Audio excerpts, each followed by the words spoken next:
Recording in progress.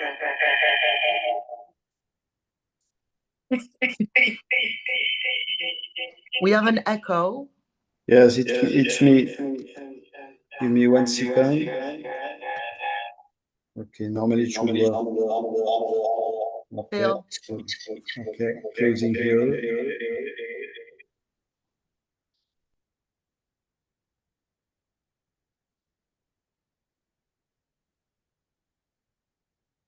Hello. Hello, welcome everyone. We're just going to be waiting a couple of minutes before starting as people are joining us. Thank you.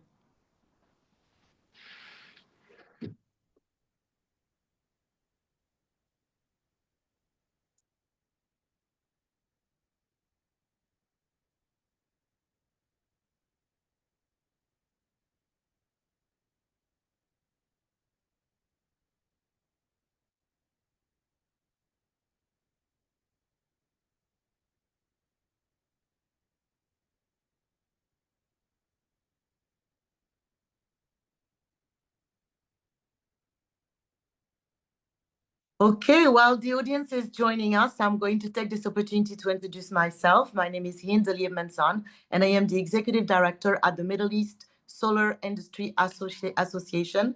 We are your hosts for today and the organizers of this wonderful panel titled Spotlight on MENA Solar Energy Markets with a focus on Morocco for today. The Middle East Solar Industry Association, for all of you guys today that have joined us that might not know who we are, is a non-for-profit association based in Dubai that has been in existence for 15 years. And we are the proud organizers of many of these webinars, but also some live events, including the upcoming Solar Awards, which will be taking place at the World Future Energy Summit on January 14th. We would like to encourage all of you today that are present on this webinar to visit our website, www.mesia.com, and have a look at the awards categories that you can enter for free. And it's an extremely valued and respected award. And I would like all of you to please have a look.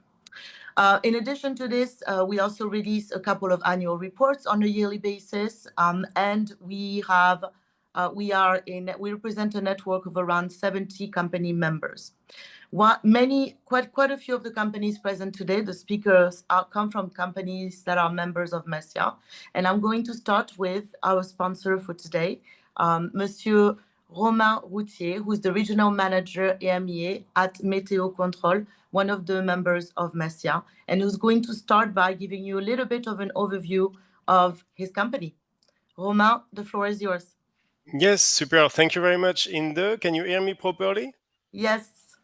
Perfect. So thank you very much for giving me a few minutes to introduce meteocontrol. Thanks as well for having this opportunity to be there with you. It's an honor to be part of this panel with such experts as Amin, Malik, and Emmanuel. I will try to share my screen just to share you briefly 2 slides. Let me know if it's fine. Hopefully it is. Yes. Yes, perfect. So just 2 slides to introduce quickly meteocontrol. Meteocontrol is a leading company in the monitoring and control of the solar assets, solar and hybrid assets from residential up to utility scale. And here you see few numbers, few KPIs that are quite important. So on the top left, you see that, and the left side is our worldwide figure. So on the top left is what we monitor and control worldwide is around 40 gigawatt peak now, which means around 65 PV plants in our platform. We are operating around 120 countries now in 13 locations, and one of them is the Dubai office where I'm sitting now, where we support the Middle East and African region with our team of experts. One of the important KPIs is as well 25 years of experience for meteocontrol in the SaaS industry, so software as a service in the renewable fields. So you can imagine that the company has developed a quite wide and impressive experience in the industry. And then you see on the right side how meteocontrol has developed in the Moroccan region. So from 2023, where we started to look deeply at the Moroccan country, from 8 approximately megawatt peak of installed PV power, so monitored and controlled from in 2023 up to 27.6 in 2025. So we talk there about triple-digit growth, which follow the trend as well of the Moroccan growth globally. And all this is divided between 40 to 50 plants right now, depending on the status of the ongoing commissioning. But that's what we have currently in the Moroccan business, and which brings as well meteocontrol to think of, and that's what we will bring now in 2026, from Q1 2026, a local presence of meteocontrol in Morocco. So stay tuned and follow the news. And the next step is about the technology landscape.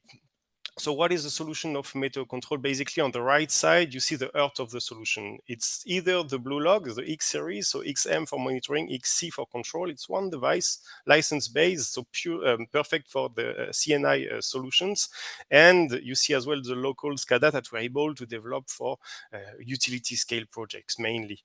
So here on the right side, the idea is to collect to the earth the data, the signals, so from the accessories on site, from the inverters, from the battery, the amps, able to communicate as well with the grid operator in Morocco.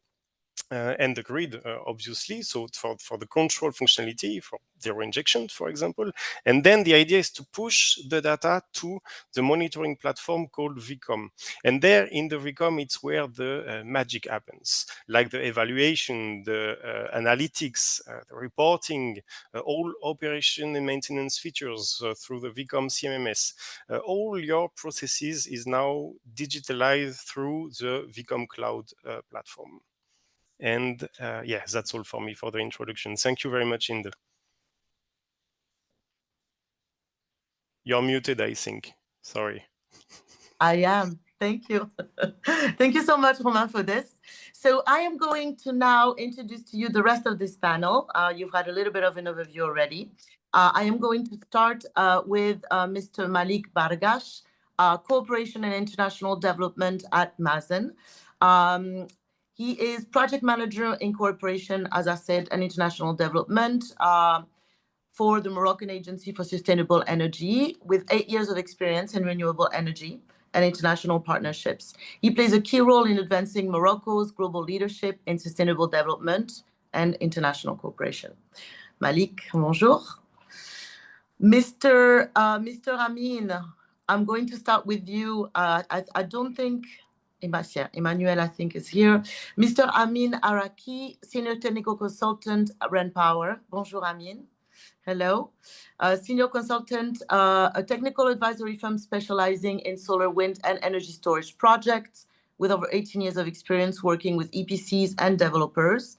And he now supports his clients throughout the development of renewable energy projects across Africa. Welcome, Amin. Thank you. I'm going to continue with Mr. Emmanuel Cellier, who is CNI Director Africa at EDF.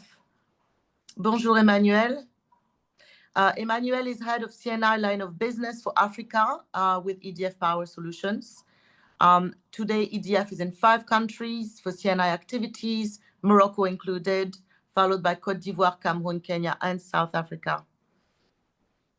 Is Emmanuel back? Hello, Emmanuel. No, I cannot see him here. Who's MB? That's Shaza. Okay. We've lost Emmanuel, so what we're going to do, we're going to start. He will be joining us shortly. He was having some technical difficulties. And before we start, I'm going to present you first our moderator for today, Sophia Hasnaoui, who's the Senior Business Development Manager at Yellow Door Energy, a solar developer that provides solar solutions to CNI customers across the Middle East and Africa.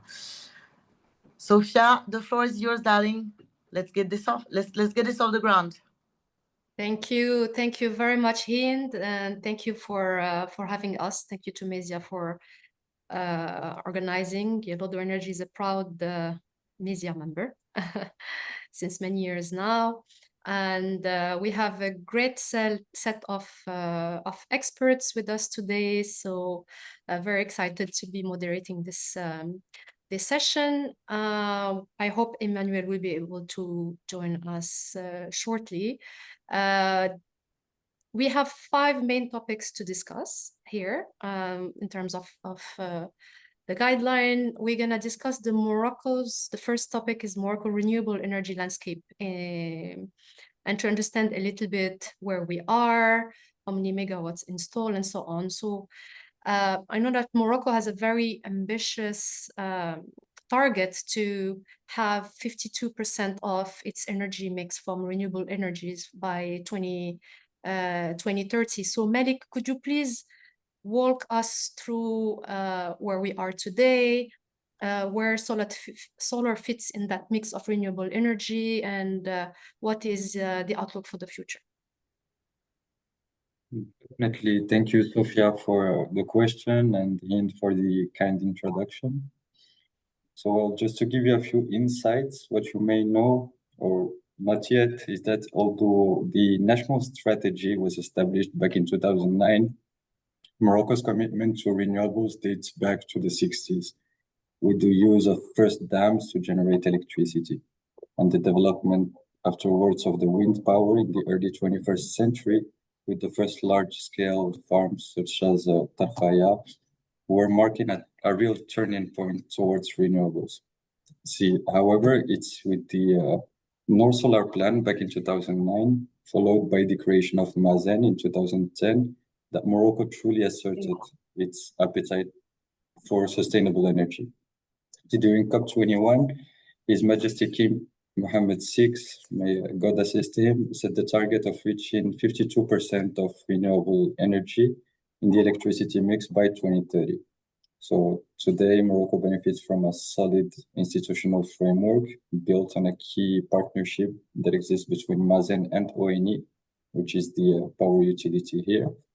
And well, to give you some key figures, up to date, Morocco has approximately 5.5 gigawatt of operational renewable energy capacity, which represents around 40, to be precise, 45.4% of our total installed capacity in Morocco. And it's distributed around 2.1 giga of hydro, 2.4 gigawatts of wind, and 961 megawatt of solar that are operational up to these days.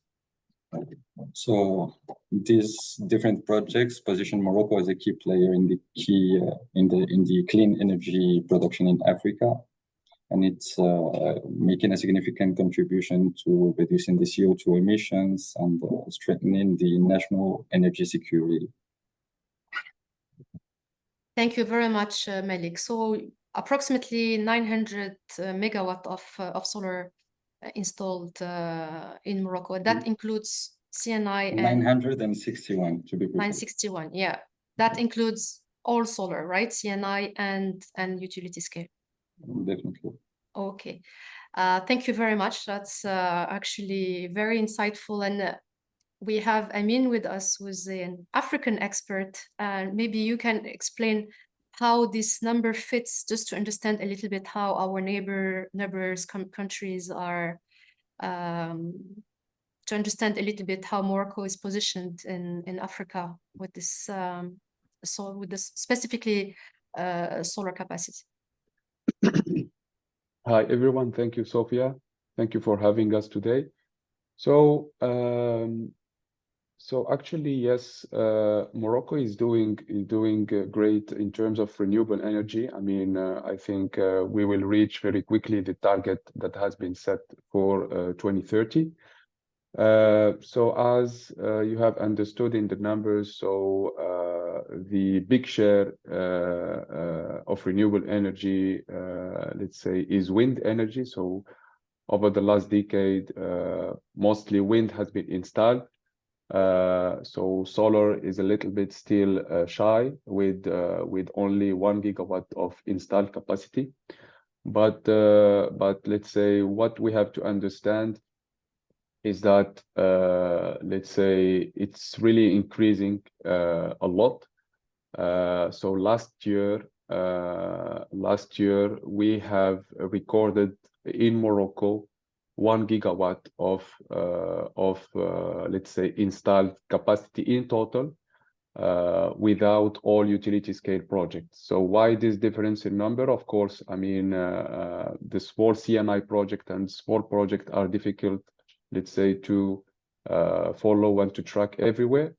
But let's say taking different sources can comfort us in saying that Morocco is now installing more or less 1 gigawatt of solar every year, and with the big utility scale project coming in the next year, this number will increase. So then, in terms of let's say comparing with other African players, so Morocco is doing well.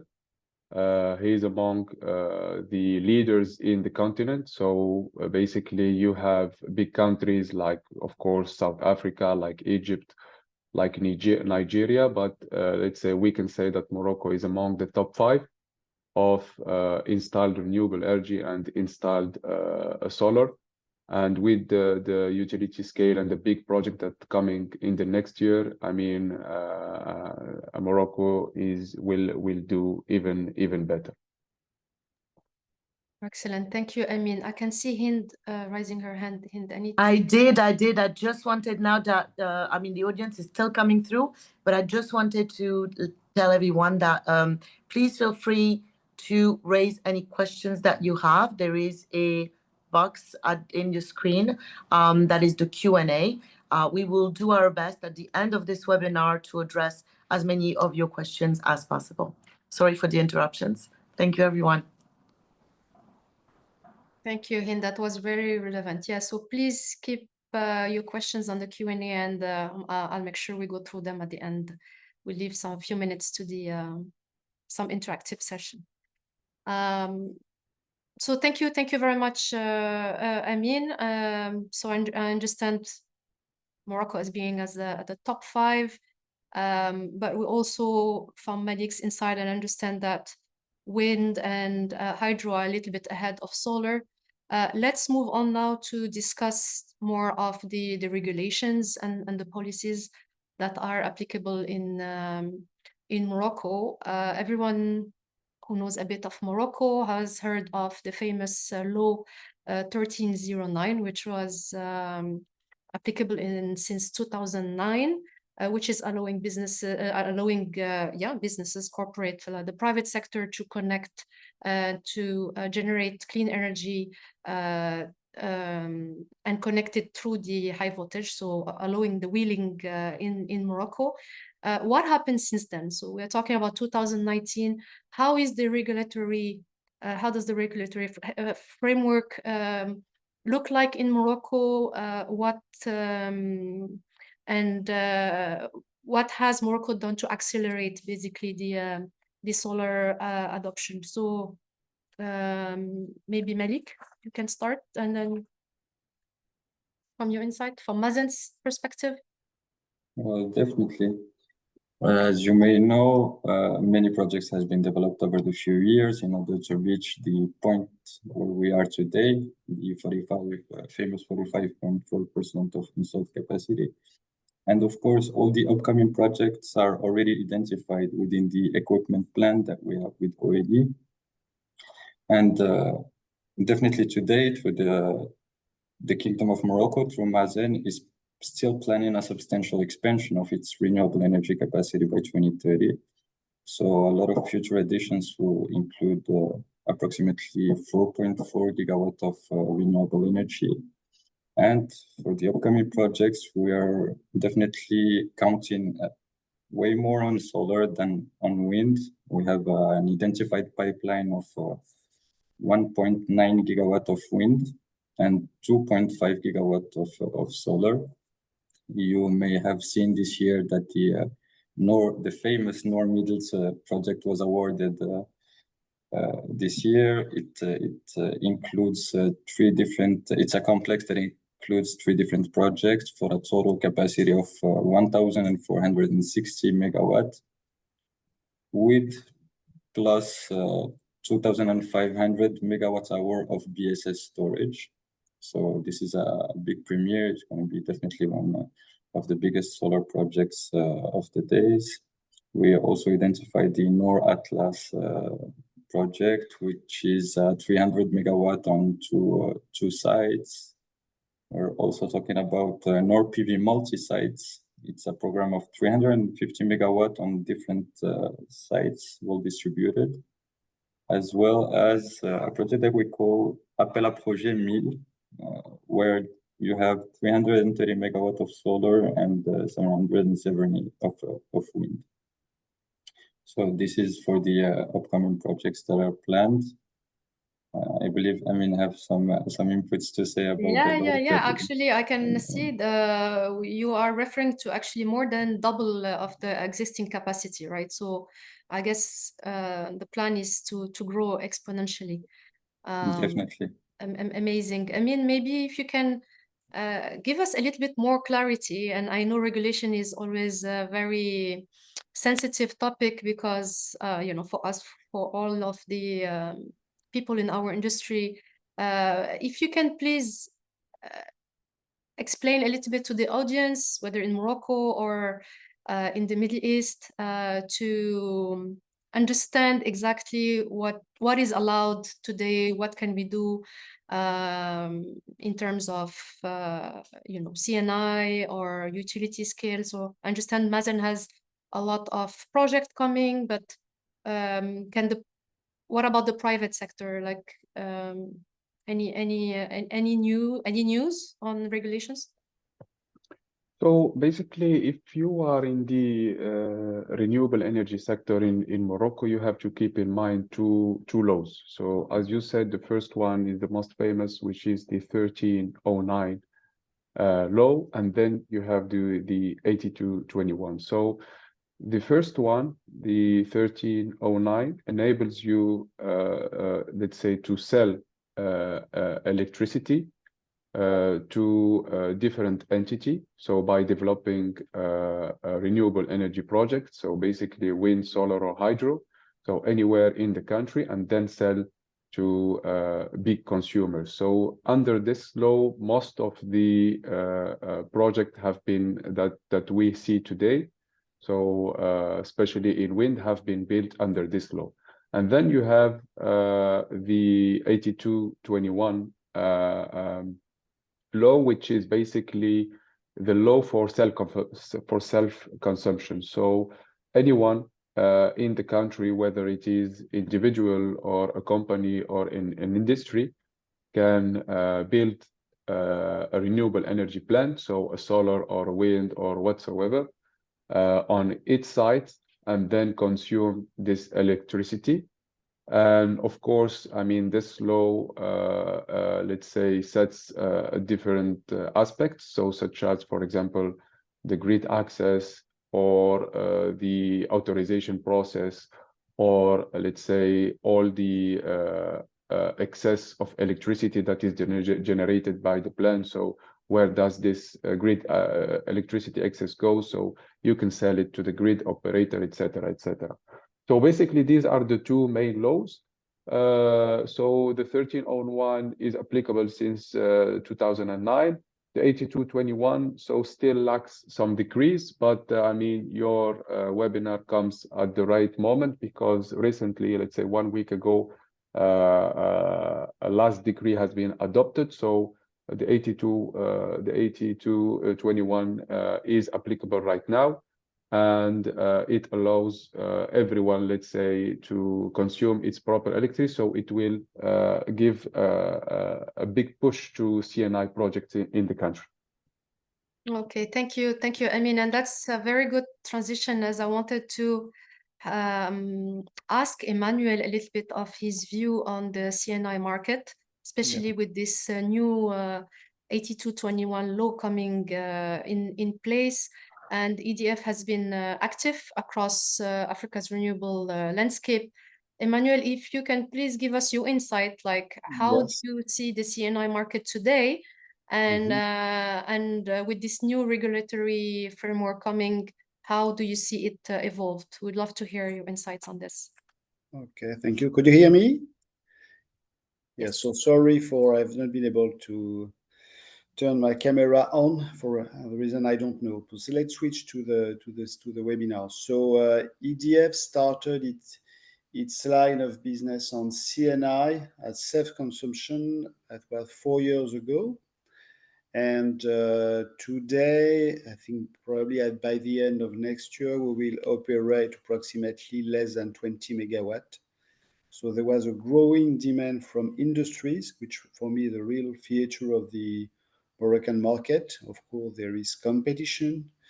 There are also a lot of reliable EPC contractors and PV panel sellers, which also is very helpful when you want to make competitive offers to client.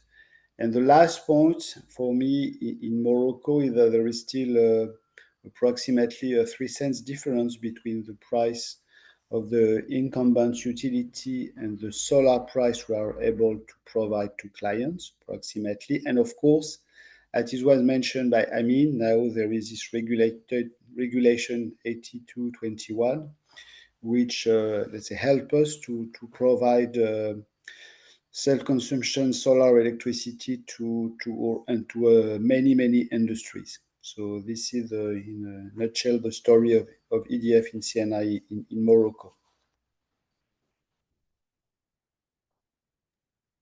Thank you, Emmanuel. What is your perception? Like, what is your feeling that how is this? Do you think we're gonna double the capacity? I mean, Romain was sharing a few numbers at the very beginning on his slide. He was showing some CNI figures there. I think 27.6 megawatt in 2025 of meteocontrol. For Meteocontrol. installed yes. So Emmanuel, how do you think this is only meteocontrol assets? Like, can you give the audience an idea of like the overall size or opportunity on the CNI market? Yes. So first, let me start to say I'm quite cautious with market size regarding CNI, mainly because, of course, even if you get all of the industries which are able to be interested with the solar offer, you have two other parameters, and these parameters are the available space to put, let's say, PV panel on the ground or on the roof. And the second one, of course, we do some credit scoring for clients. It means that with this credit scoring, we see if our clients are able to pay us back over between 7 to 12 or up to 15 years, maybe one day. So that's why I would be very cautious on market size. What I can say is that the market is there. There are probably 4 to 5 main competitors. So I can give you a figure, maybe 300 to 500 megawatt by 2030, but this is a figure that I will be very cautious on. What I could see that there are industries, there is a growth, and there are competitions, and though I think the market is open for players like us. Okay, amazing. Thank you very much. Thank you for sharing, Emmanuel. Really appreciate. Malik, I'll come back to you. You shared with us some ambitious figures about new projects in wind, solar, and hydro, with Noor Atlas also coming. We would love to know also a little bit more about what is happening in the green hydrogen space, which is, I know, a very trendy topic, especially in Morocco. If you can please expand a little bit what Masen is doing in that field.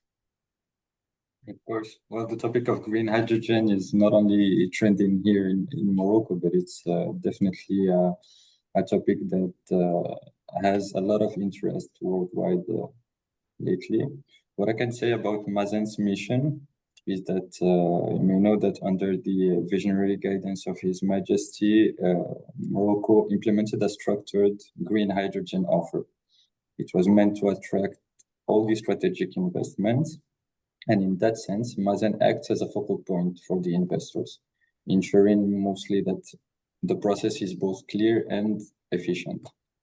So this offer that was launched in 2024 identifies in total around 1 million hectares of land with high and excellent potential in renewables, including an initial phase that already passed of 300,000 hectares that were divided into different plots between 10,000 to 30,000 hectares, depending on the project. And the main idea of the green hydrogen offer is the main aim is to develop fully integrated projects, meaning that the project should cover the entire value chain from electricity production to the green molecule production to the offtake of such products. Could be green hydrogen, green ammonia, e-fuels, steel, etc. Well, now over this past year, you may know that a first project completed its pre-feed. The project is called Shubika, and is now preparing to move into the feed phase, while 6 additional projects led by major national and international investors are about to start their pre-feed studies. So most of these projects are located in the southern regions of the kingdom, which confirms the dynamic is well underway. The pre-selection process, however, is still open, so it remains open over the time, ensuring that Morocco continues to capitalize on its leadership and its rich and diverse resources. What I can tell more is just a kind reminder that for international investors as well as national, as we may have seen, Morocco offers a really unique combination of exceptional resources in both wind and solar, and the complementarity between both.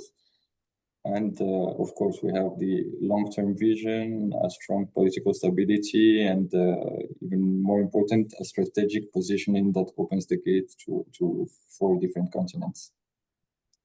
So here it's more or less. Thank you. Can you share some high-level figures with us? Like when we talk about green hydrogen, what does it represent in terms of capacity?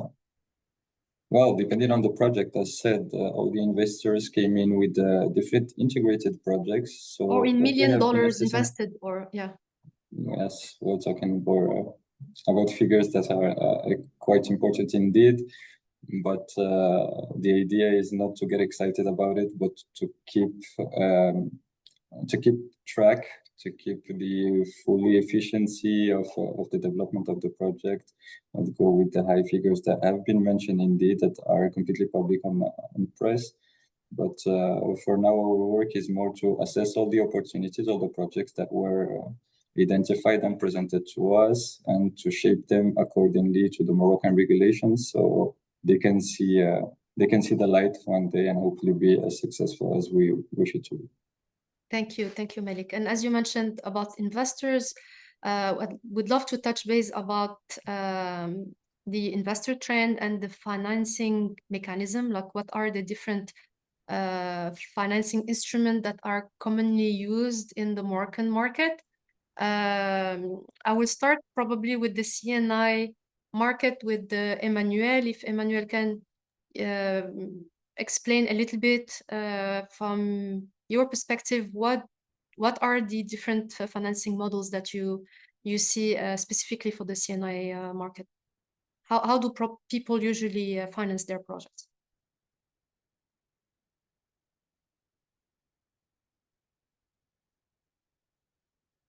Emmanuel, you're on mute. Okay. Yes, could you hear me? Yes, sorry. So today there is a lot of appetite from financing institutions to finance CNI project in Morocco. So I think there are probably 3 of them. So it could be classical corporate financing. The second way is I have seen today, and a lot of financing institutions who are ready to finance project through project financing, so with no recourse to the shareholders, with limited amount of cash to be, let's say, invested. So from $2 million, you are able to, so $2 million is approximately between 4 to 5 megawatt. You are able to have such project financing, which means no recourse, as I said, with you to the shareholder. And the third way also, it's reverse leasing.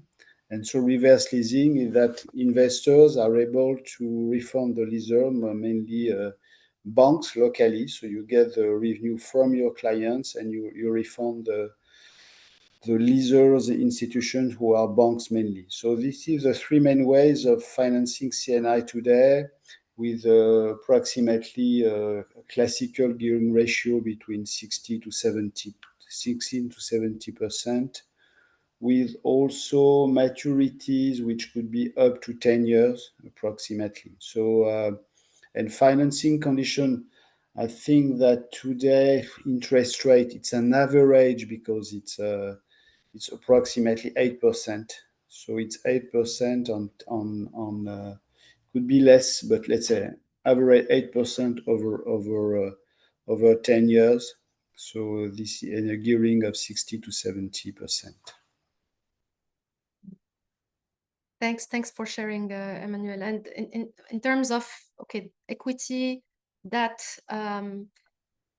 what do you feel like the Moroccan market is leaning towards? Is it like a BOT model, or do they like more the CapEx model, and using their own bank financing options? So today there are two different kind of contracts.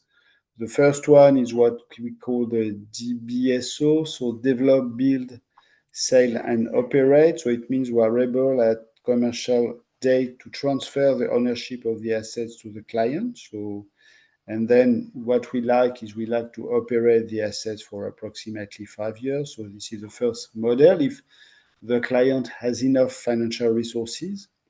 The other way is to pay by installments with the power lease agreement. So in such a case, we sign a contract, and the client is going to refund us over, as I said, between 7 to 12 years.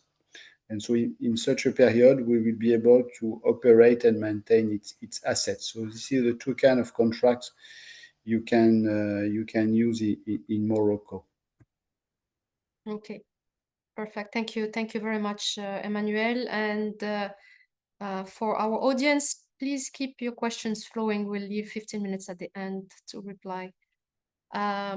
So moving on to Malik, probably if you want to complete a little bit what Emmanuel mentioned, probably you can let us know how Masen is financing the project, or probably your perspective as from an international corporation perspective. Definitely. Maybe I'll talk about, first of all, the financing of the project here in Morocco and how a clear evolution have been made over the last years. You may know at the outset, large-scale projects such as the famous Norway Solar Complex benefited at that time from a state guarantee, which enabled Morocco to secure a highly favorable financing from the different IFIs. Now, as the renewable energy market matured, the financial model has been gradually shifting towards what we call pure project finance. And today, Morocco is able to attract funding from different commercial banks, could be local or international banks, and private investors, and that without having sovereign guarantees as we used to do back in 2010 and more. Now, this clear evolution reflects both that the sector is increasing its confidence, and we have gained more confidence from the financial actors in both Morocco's regulatory framework and the growing maturity of the domestic renewable energy market.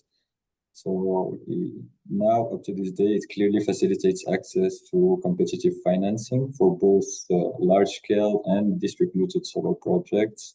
And yes, it's kind of a really good point that we have been evolving to proving that maturity of the renewable energy assets is now well established enough to keep attracting financial opportunities without putting in place that sovereign guarantee that we used to have. Thank you, Malik. That's very insightful. There we discussed a little bit about the different financing mechanism. I'd love to understand a little bit also what's happening more from the technological part of it. Digitalization being a very big topic, energy storage. We have our expert, Romain from meteocontrol. Romain, how can advanced monitoring tools like meteocontrol and predictive analytics help Moroccan developers and investors optimize their long-term project performance? Yes, thank you, Sophia. So to answer your question, I will divide the answer using three sub-questions: why, how, and what. No worries, it's not going to be too long. So first of all, why? So why advanced monitoring and predictive analytics? So first of all, with a solution like what meteocontrol is offering, we bring an experience. So as I said at the very beginning, more than 25 years of experience in the SaaS industry, developing the right solution, the right approach for monitoring the assets. Then obviously an easy integration. We need to comply to the Moroccan grid code and the local regulations. And then last but not least, data. What is important is data. So to implement a reliable solution using features like predictive analytics, so based on artificial intelligence, on machine learning, you need data, you need a huge amount of data. And this is what a company like meteocontrol offers. Obviously a fully digitalized solution, but also experience, reliability, and data. And then the idea is also to turn a solar plant from a static assets into an optimized revenue machine. So with data-driven operations, obviously. So how to implement such approach? Through a centralized dashboard. So all your assets under control into one place, using advanced analytics as well as AI-based forecasting, for example. It could be as well through an automated CMMS, so for reliable operation and maintenance on your plants. So using maybe smart alarms with prioritization and triage, for example. Obviously, another very important point, I should have started with that, is data security. That's crucial and extremely important now. So to have end-to-end encrypted data from the hardware on site to the monitoring solution. What could be as well important is automated reporting to the investors, to the developers, or maybe to the colleague of Malik at Masen for just reporting on how the plants are performing. And finally, I would say energy management. So, but more than energy management, I would say intelligent energy management. The colleagues have mentioned a bit earlier about the hybrid and how the battery is coming now in the picture in Morocco. Morocco has an outstanding solar radiation. For meteocontrol, there is no tomorrow without hybrid solutions and battery optimization. That's a must. And as a conclusion, then I would say what? So what are the concrete benefits on long-term runs? Obviously, higher yields, for example, with faster detection of underperformances on the different plants. Lower cost on the OPEX sides, for example, by reducing the unplanned interventions. On CAPEX side as well, with the life extension of your assets. With time saving as well, using digitalized and automated processes will save time and cost, and obviously. Another benefits could be as well to increase the investors' confidence. What I mean is reliable monitoring and performance analytics can also bring better financing and insurance terms for your project while negotiating at this stage. So yeah, that's what I would say, answering your question. And finally, just to close my point, in CNI, in even more in large project, we have seen maybe last year, I think in Noor project in Morocco, we have seen how technical issues and long outages can create some major financial issues and exposures. So a robust monitoring and predictive analytics then will reduce this kind of exposure. That's what I would answer. Thanks, Sophia.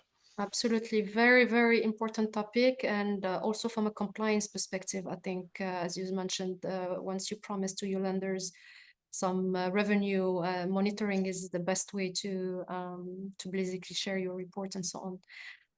Thank you, Romain. I would love to have Amin explain a little bit about the storage topic, because as renewable energies are scaling up, storage becomes a very important aspect. What is your perspective? I mean, how is Morocco going to embrace this energy storage, solution and embedded into the new projects? Yeah.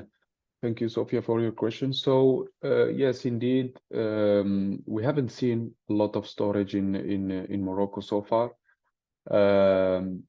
But storage, let's say, I mean, we see more and more storage in the upcoming project in the next year, for example, in Noor Middle.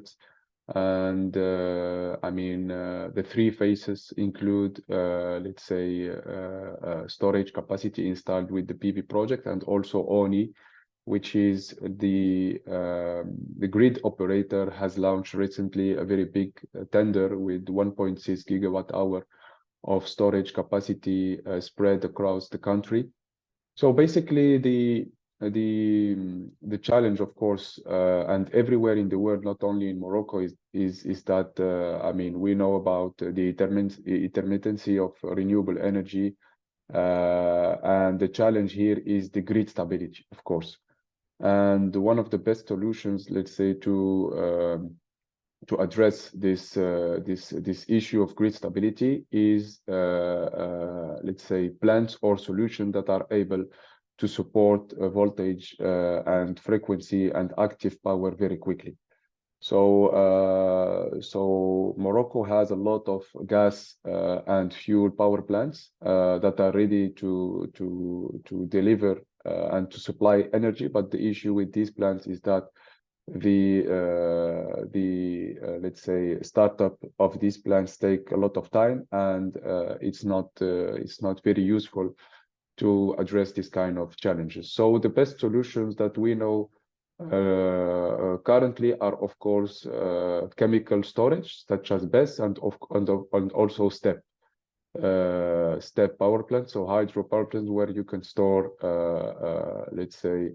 So Morocco is going in these two, let's say, is using these two solutions. So you will see in the upcoming years more and more STEP project and BESS projects to support the grid.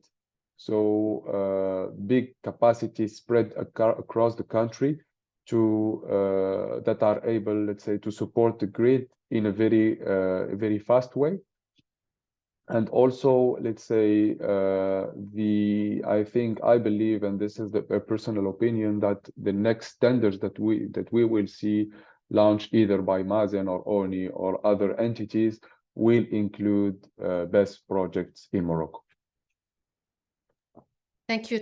I mean, we are running a little bit short in time. I just want to ask you one last question, as you're a technical consultant, and I would love to understand, if you had to choose one factor that you think would be key success for Morocco's renewable energy landscape for the next 5 years, what would it be? Tricky one. Yeah, tricky one. No, I would say one important factor is the regulatory aspect. So policy laws are very important. It provides comfort and let's say confidence in the players. So I would say this one. Okay, yeah. Perfect. Thank you very much to all our speakers today. I'm gonna pick a few questions from the QA chat box.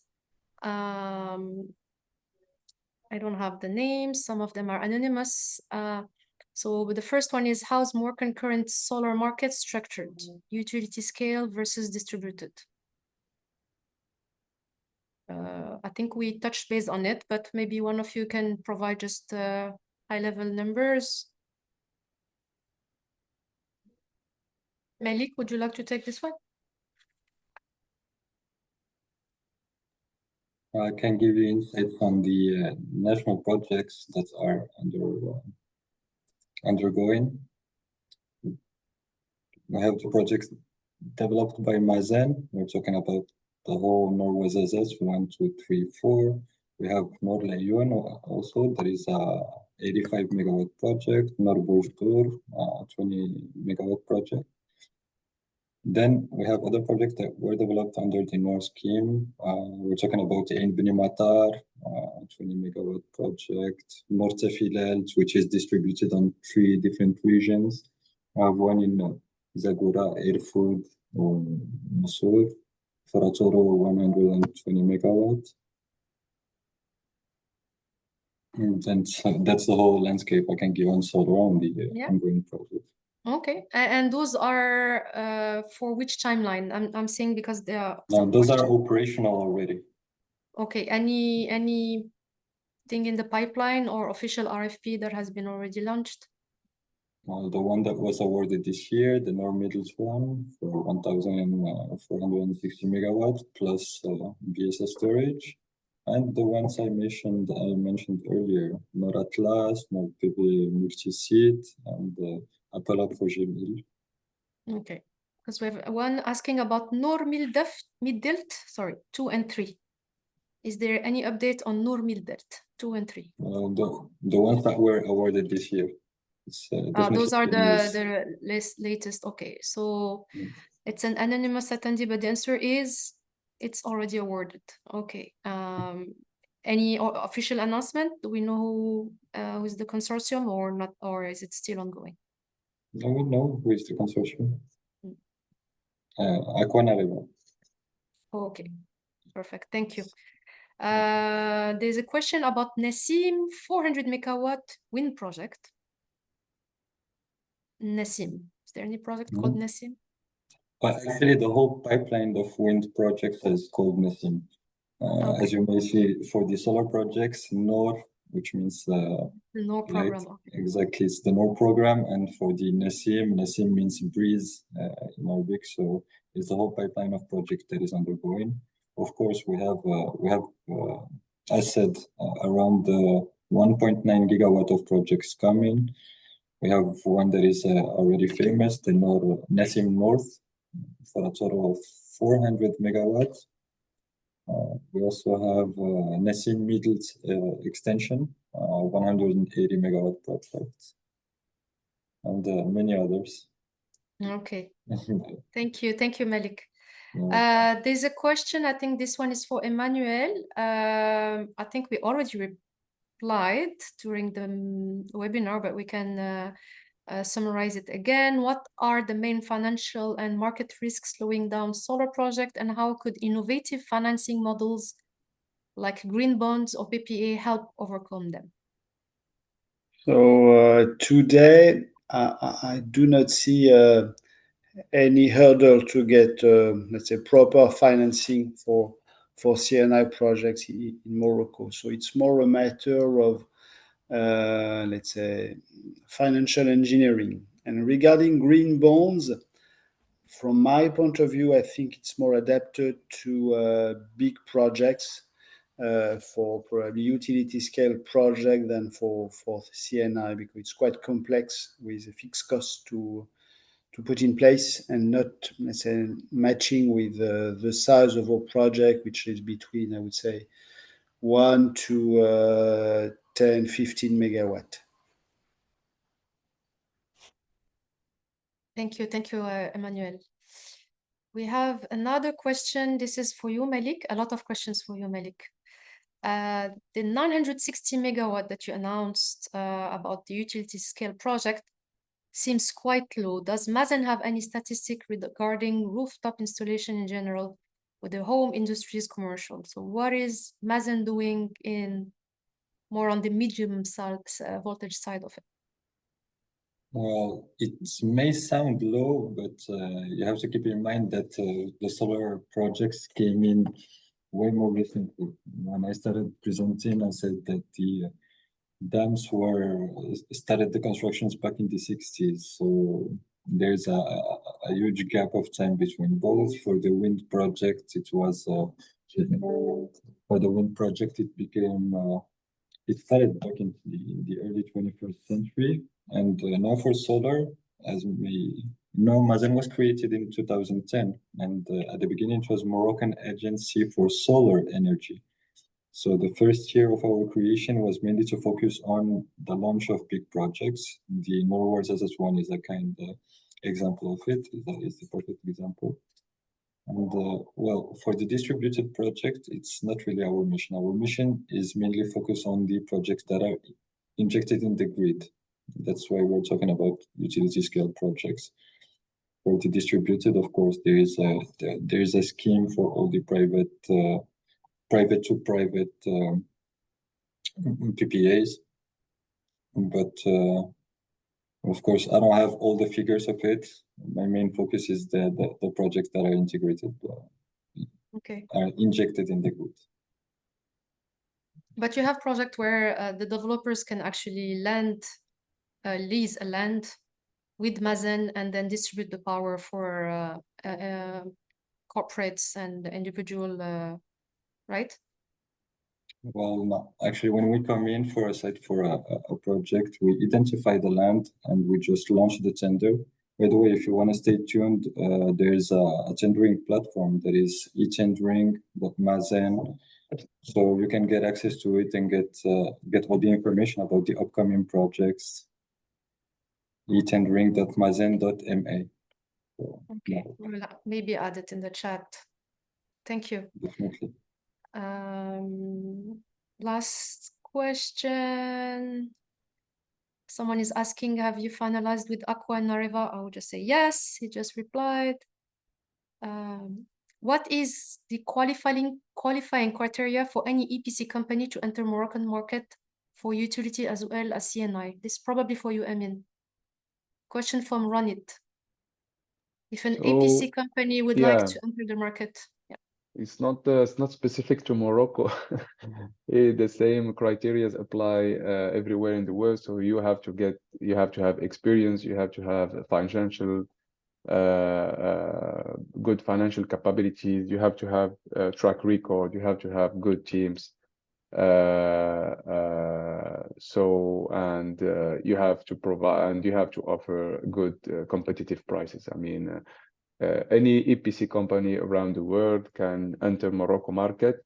And by the way, a lot of international players are here.